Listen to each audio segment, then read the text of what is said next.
এই আমার দেখেন না, আমি বলতে গেলে আমার মানে পরিবারের সবচেয়ে বড় লস প্রজেক্ট। হ্যাঁ, সবচেয়ে বড়।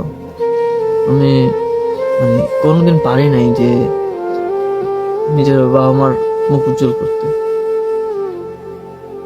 আমার কাজিনদের মতো আমি ভালো কোনো রেজাল্ট করতে পারিনি।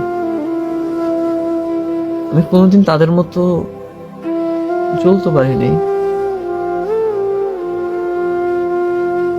মানে আমার ফ্যামিলির মানুষ সবসময় বলে যে ওদের মতো চল, ওদের দেখে কিছু শিখ।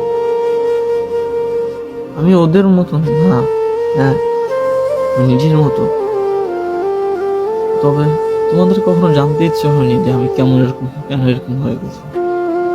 কিন্তু আমি এরকম ছিলাম না যেমনটা এখন আছে।